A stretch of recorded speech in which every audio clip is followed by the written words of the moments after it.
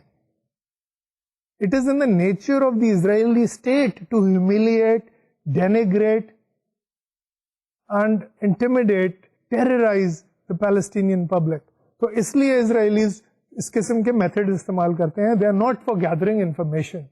That is a misconception. If we want to get information from a terrorism suspect, the best way to do it is to challenge their beliefs and creating uncertainty about their certainties. مثلا ایک شخص ہے, وہ کسی مخالف فرقے کی مسجد میں بم لگانے جا رہا ہے. اب اسے جب پکڑ کے آپ پوچھ گچھ کرتے ہیں اسے, تو وہ تو یہ سمجھ رہا ہے کہ جناب میں جنت کمانے جا رہا ہوں, کہ فلاں فرقہ جو ہے جو میرے بلیف کے مخالف ہے اس کو میں جب ہارم کروں گا تو مجھے جنت مل جائے گی. Now that is indoctrination. اور یہ آپ دیکھیں کہ اس میں اسلام کا بھی کوئی فائدہ نہیں ہے کہ مسلمان جو ہیں وہ ایک دوسرے کو ٹارگٹ بنا کے تو ٹیررزم کریں. تو اب it is very easy to challenge such beliefs. تو اس سے کیا ہوگا کہ وہ جو انڈوکٹرینیشن ہوئی ہے, وہ جو ایک سرٹنٹی اس نے اپنے ذہن میں بنائی ہوئی ہے, جب ہم اس کے ذہن میں تھوڑی سی بھی انسرٹنٹی کریٹ کریں گے کہ دوسرے مسلمان کو مارنا ان حالات میں جبکہ مسلمان آلریڈی دنیا میں بہت سی پرابلمس کا شکار ہیں, صرف تفرقہ آپس میں ڈالے گا. اس وجہ سے اگر ہم تھوڑی سی بھی انسرٹنٹی پیدا کر دیں اس میں, تو that would be 100 times more effective than torture. Torture in such cases only affirms one's belief that one is right. So torture, intimidation or humiliation may not be as effective as it has been thought in the past. صرف problem اس میں یہی ہے کیونکہ چونکہ اسرائیلی بہت مشہور ہو گئے ہیں کاؤنٹر ٹیررزم میں, تو لوگ ان کی مثال فالو کرنے کی کوشش کرتے ہیں, تو اس لیے زمبوروں سے دانت کھینچنا, ناخن کھینچنا, بال اکھیڑنا وغیرہ وغیرہ, اس طرح کی جو ایکٹیویٹیز ہیں, they may give certain kind of pleasure to people, perverse pleasure to the people who are doing it. It doesn't do anything for gathering information and counter terrorism. History دیکھ لیں, French used the same kind of methods against the Algerians. اپارٹھائڈ میں South Africa میں اسی قسم کے method استعمال کیے گئے ANC کے ساتھ. And other Western countries have routinely used torture in their investigations. And some countries have even transported their prisoners elsewhere.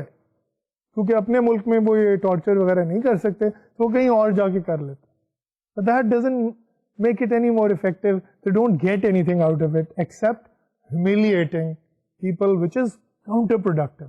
In Pakistan, we must resort to more humane ways of investigation and also more effective ways of investigation. پھر کچھ strategies ہیں جو psychologist عام طور پہ کرتے ہیں, وہ یہ کہ reducing media coverage to terrorist. جب میڈیا کوریج بالکل وہ ہو جاتا ہے نا, جیسے ہم کہتے ہیں مادر پدر آزاد, تو اس میں کیا ہوتا ہے کہ ہر چیز کی جناب تصویریں ہو رہی ہیں, کوئی لاشیں پڑی ہیں ان کی تصویریں دے رہے ہیں, کوئی بلڈنگز تباہ ہو رہی ہیں تو وہاں پہ جا کے لائیو دکھا رہے ہیں کہ جناب ہم وہاں پہ موجود ہیں. That does not help the cause of counter terrorism. That only strengthens the terrorists. ان کو مفت کی پبلسٹی مل رہی ہے. So we must take the media in confidence about not providing coverage to terrorists because it is not in national interest and increasingly so not in international interest. Then ایک policy ہے not negotiating with terrorists. This is a slightly difficult thing to implement. ہوتا کیا ہے کہ اگر کسی نے hostages لیے ہوئے ہیں اور وہ انوسنٹ سویلینز ہیں, کسی ایروپلین کے پیسنجرز ہیں, تو وہاں پہ نیگوشیشن تو لازمی ہوتی ہے انہیں رہا کرانے کے لیے, ورنہ ٹیررسٹ سب کو مار دیں گے. تو ایک طرف یہ پبلکلی یہ بات بار بار کہی جاتی ہے, no negotiation with terrorist, no negotiation with terrorist. In reality one has to negotiate with terrorist, اور اس نیگوشیشن کے لیے who are the most appropriate people, or at least those who can advise on how to negotiate, are forensic psychologists.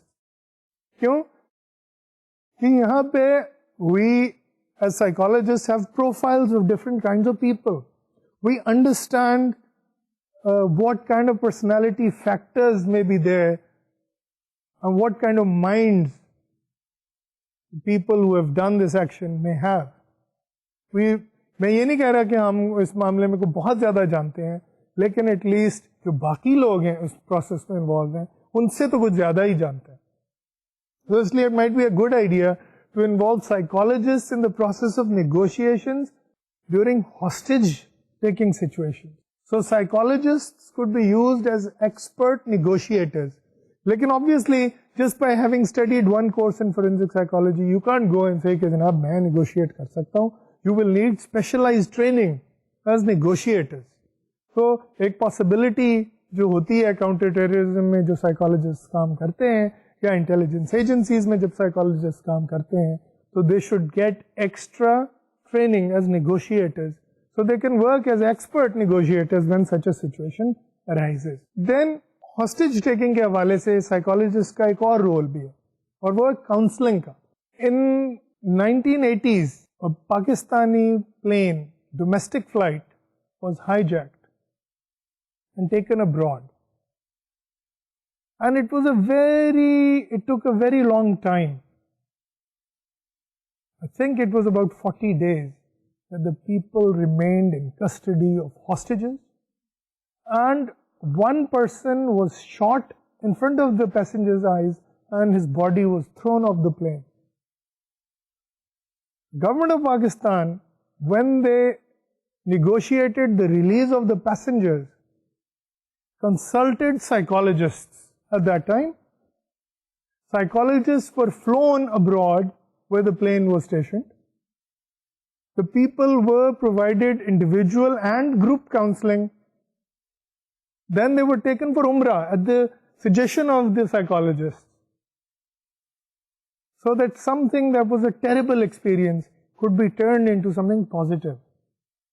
So we see a positive role of psychologists in our history, in our forensic history, that timely counseling was provided and a very effective spiritual intervention was instituted. So psychologists can play the role of counselors to ex-hostages. Similarly, people who are killed in terrorism, in terrorist acts, their families could be provided counseling by forensic psychologists, and people who have survived terrorism, یعنی کسی کو گولی کا نشانہ بنایا گیا یا کوئی ایک ایسی جگہ پہ تھے جہاں پہ بم پھٹا وہ زخمی ہو گئے یا زخمی نہیں بھی ہوئے, انہوں نے بہت سے لوگوں کو مرتے دیکھا. سو such survivors of terrorism can also be provided counseling, and that again is a very positive role of psychologists in counter-terrorism. Let's talk about propaganda war, کیونکہ یہ propaganda war جو ہے یہ بہت امپورٹنٹ اسپیکٹ ہے کاؤنٹر ٹیررزم کا, کہ terrorist جو ہوتا ہے وہ ایک پروپیگنڈا بھی تو کر رہا ہوتا ہے نا, صرف بم مار کے وہ کام نہیں کرتا, اس کے ساتھ اس کا کوئی مشن بھی ہوتا ہے, کوئی اسٹیٹڈ کاز بھی ہوتا ہے جس کے لیے وہ سپورٹ گیدر کر رہا ہوتا ہے. So it is to use an American expression, it is the war for hearts and minds of the people. How do you win a war for hearts and mind? اب اس میں سائیکولوجسٹ کے کافی role ہیں. I will make the distinction shortly, but first I want to talk about the psychologist's role. ایک role ہے as media managers. آپ نے دیکھا ہے کہ اکثر گورنمنٹس جو ہیں وہ انفارمیشن منسٹرز بناتی ہیں یا میڈیا موگلز بناتی ہیں, میڈیا مینیجرز بناتی ہیں. تو وہ جو میڈیا مینیجرز بناتے ہیں they usually political people who don't know anything about psychology or how to manage media. اب میڈیا مینجمنٹ جو ہے کوئی ایول سائنس نہیں ہے جیسے لوگ کہتے ہیں کہ جی فلاں بڑا necessarily evil. It's about knowing the principles of communication. It's about knowing what is effective communication. تو media managers جو ہیں in a legitimate government جیسے پاکستان میں ہے, media managers can play the role of taking the media in confidence about issues of national importance. So psychologists can play an excellent role there, and they can make it so کہ نہ media offend ہو, نہ government جو ہے بدنام ہو. they can work together, and psychologists can create such an environment where the two can work together. Then psychologists can also play a good role in damage control. یعنی اگر کوئی غلط decision ہو گیا ہے اور کوئی غلط کمیونیکیشن ہو گئی ہے تو اگر ڈیمیج کنٹرول کی اسٹیج پہ ہی سائیکالوجسٹ کو انوالو کر لیا جائے تو again we can have much more effective damage control. ہوتا ہے نا کہ بعض اوقات حکومتیں کچھ غلطی کر دیتی اور یا میڈیا سے جو ہے کسی ایونٹ کا بڑا نیگیٹو کوریج آ جاتا ہے, تو یہ کوئی یہ چیز نہیں, کوئی irreversible چیز نہیں ہونی چاہیے.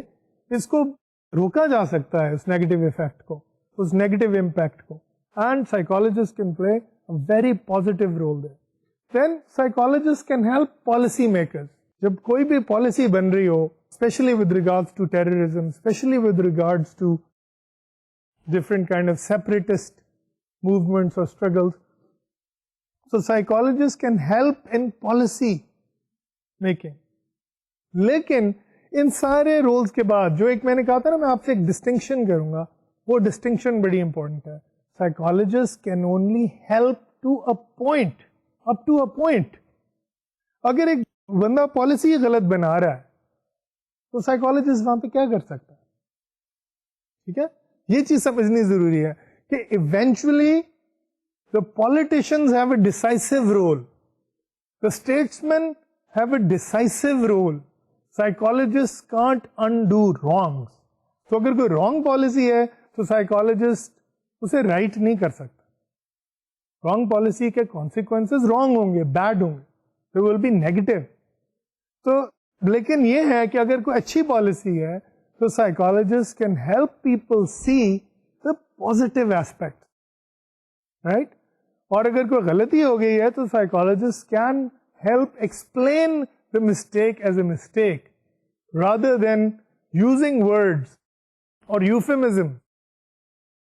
جیسے وہ ہوتا ہے نا کہ ایک ملک کسی دوسرے پہ حملہ کرتا ہے اور بمباری کرتا ہے, اس میں بہت سے سویلینز مارے جاتے ہیں, تو وہ اس طرح کے ورڈز یوز کرتے ہیں کہ جناب کولیٹرل ڈیمیج جو ہے وہ ہم کم سے کم رکھنے کی کوشش کریں.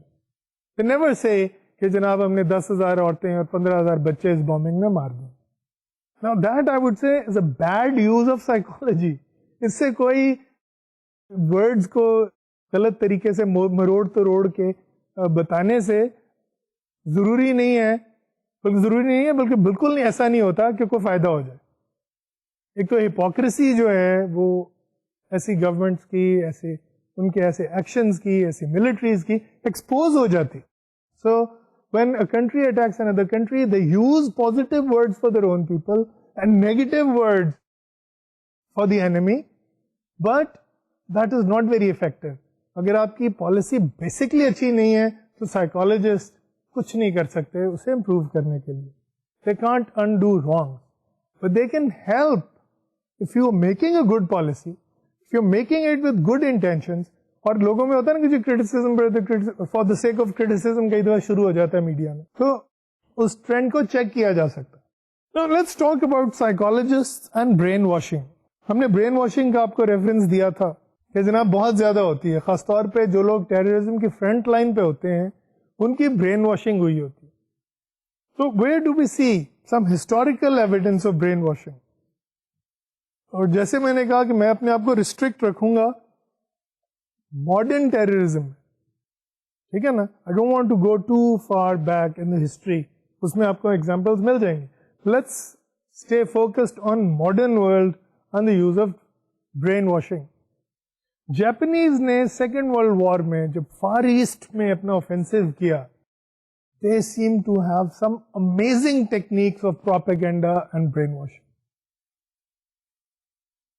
One example was before they attacked the Philippines.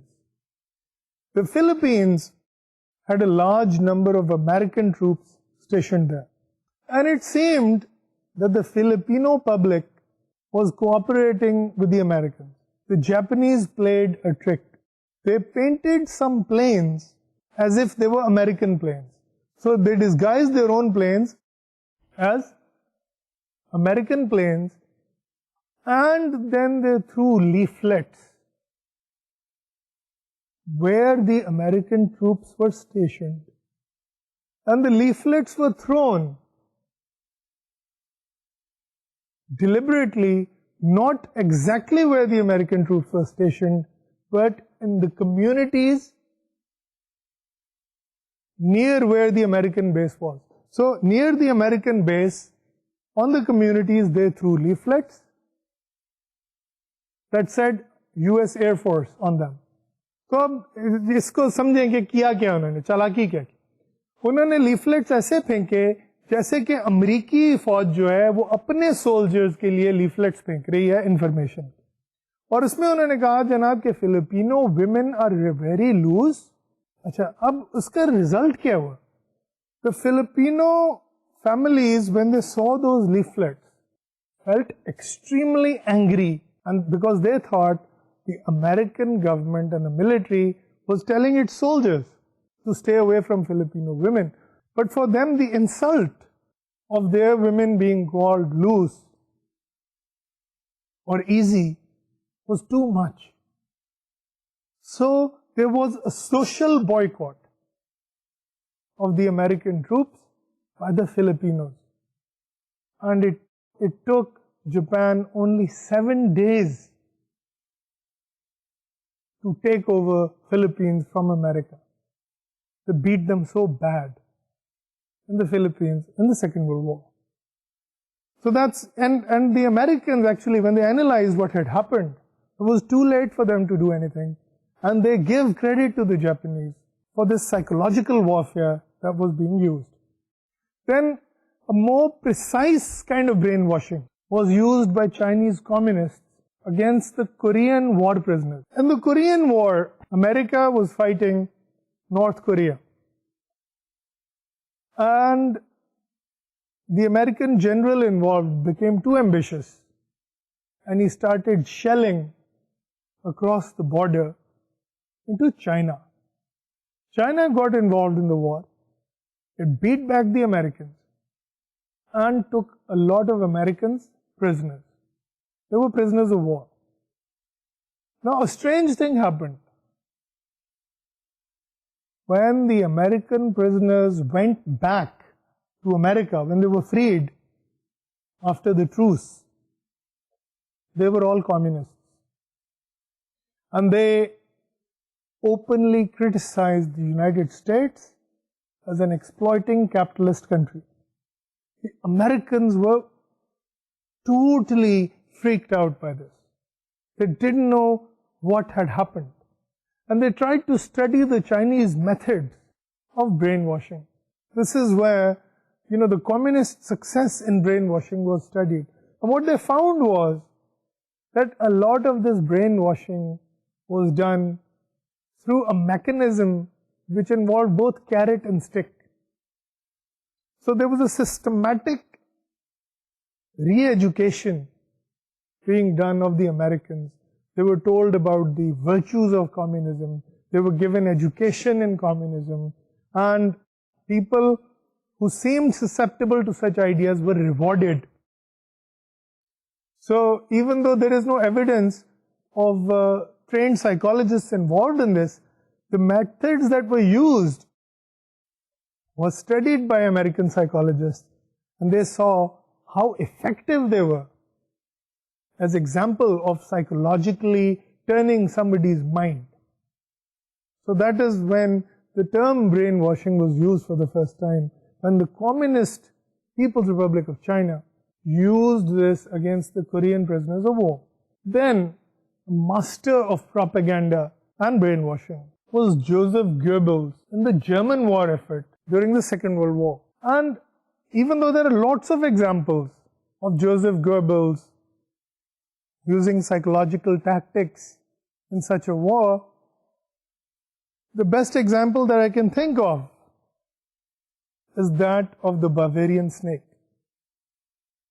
Now this is the time when Americans have landed in Europe and they're gradually taking back from Germany different parts of Europe, and they've started crossing the German border.